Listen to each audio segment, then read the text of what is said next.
प्रिय विद्यार्थियों, हम वेली किशन रुक्मणी का आगे का पाठ पढ़ेंगे।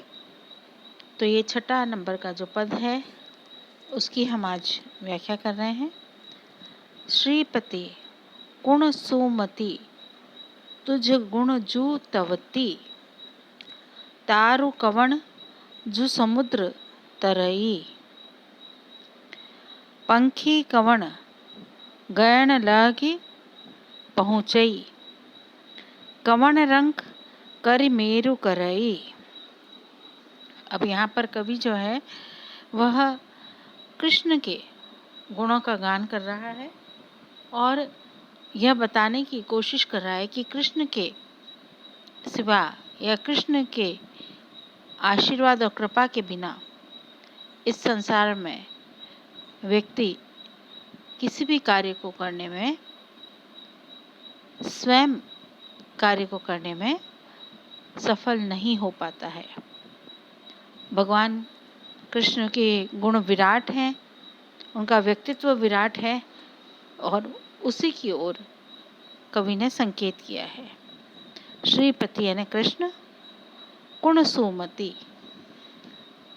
हे लक्ष्मी के पति, श्री यानी लक्ष्मी, लक्ष्मी के पति कृष्ण गुण सुमति यानी किसके पास ऐसी सुमति यानी सुबुद्धि है, तुझ गुण जू तवती, जो तुम्हारे गुणों का गान कर सके, अर्थात तुम्हारे संपूर्ण गुणों को गा सके, तुम्हारी स्तुति कर सके, ऐसा बुद्धिमान कौन है।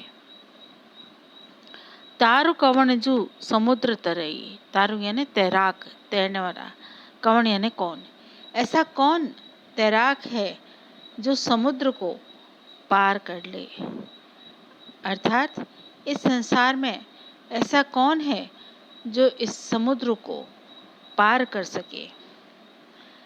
पंखी कवण, पंखी यानी पक्षी, कवण यानी कौन है, गयन यानी गगन, लगी पहुँचे, जो गगन के अंतिम छोर तक पहुँच जाए, उसको छू सके, यानी ऐसा पक्षी कौन है जो उसको छू सके।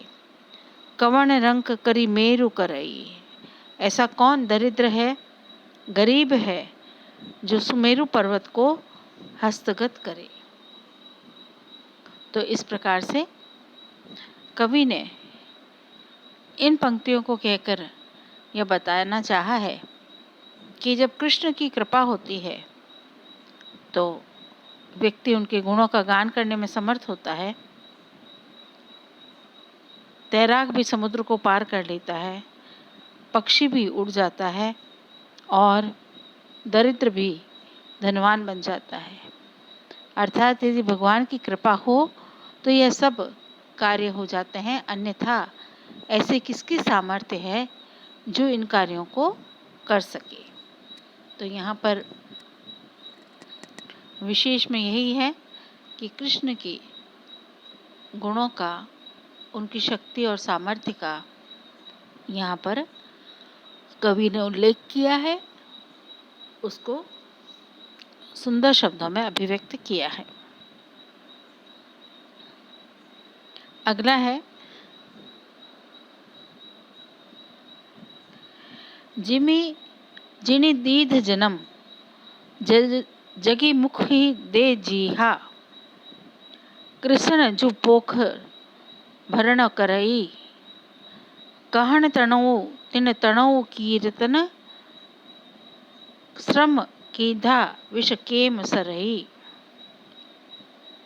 अब यहाँ पर कवि जो हैं वह मनुष्य जन्म लेकर के और उसकी सार्थकता क्या है, वह क्या करना चाहता है, क्या करता है, इस ओर वह संकेत कर रहा है।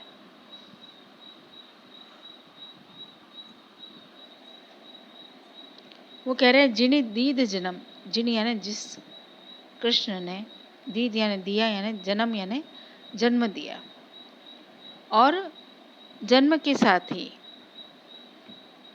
मुखी दे जीहा, जीहा यानी जीभ, और जन्म के साथ ही मुख में जिह्वा भी दी, यानी जिह्वा भी हमें प्राप्त हुई।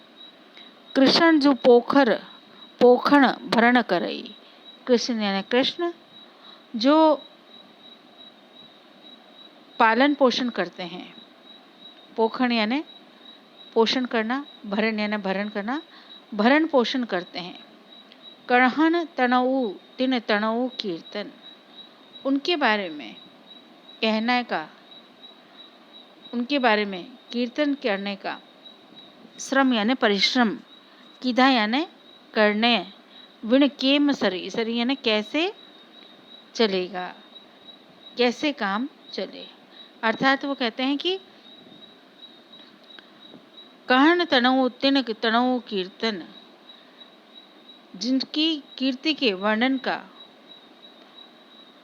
कहने को, तनऊ यानी उनके, तिन यानी तनऊ, कीर्तन उनके गुणों का, कीर्तन का, श्रम यानी परिश्रम, किंता यानी किए बिना, विन यानी बिना, केम सरी यानी किस प्रकार चलेगा। तो कवि कहता है कि जिन दीद जन्म जग मुख दे जीहा, कि जिसने इस जग यानी संसार में जन्म दिया और मुख में जिह्वा भी प्रदान की, मुख में जिह्वा भी दी। कृष्ण जो पोखर भरण कर रही, और वे ही कृष्ण जो हैं जिन्होंने हमें जन्म दिया है, वे हमारा पालन पोषण भी करते हैं। कहन तणु तिन तणु कीर्तन, अब उनके कीर्ति का गान करना या उनके कीर्तन करना, उनके बारे में गुणों का गान करना, इस श्रम यानी परिश्रम को किए बिना कैसे चलेगा। अर्थात मनुष्य यदि ईश्वर के प्रति, कृष्ण के प्रति अपने भावनाओं को अभिव्यक्त ना करे, उसकी भक्ति ना करे, तो फिर इस संसार सागर में आने का उपयोग जो है, आना जो है व्यर्थ है। अर्थात कृष्ण के गुणों का गान किए बिना जीवन किस प्रकार चलेगा। तो यहाँ पर कवि ने कृष्ण के कृपा का वर्णन किया है कि उनकी कृपा से ही जन्म प्राप्त हुआ है। कृष्ण हमारे जीवन का भरण पोषण करते हैं, अर्थात वह हमारे जीवन को सुंदर बनाते हैं, इसका संकेत किया है। मनुष्य जन्म की सार्थकता ईश्वर के गान में है, अन्यथा जीवन व्यर्थ है, इस ओर भी कवि ने संकेत किया है। जैसा कि आप जान रहे हैं, डिंगल भाषा है। कवि ने सुंदर कल्पना और शब्दों का सहारा लेकर के अपनी वाणी को सज्जित किया है। धन्यवाद।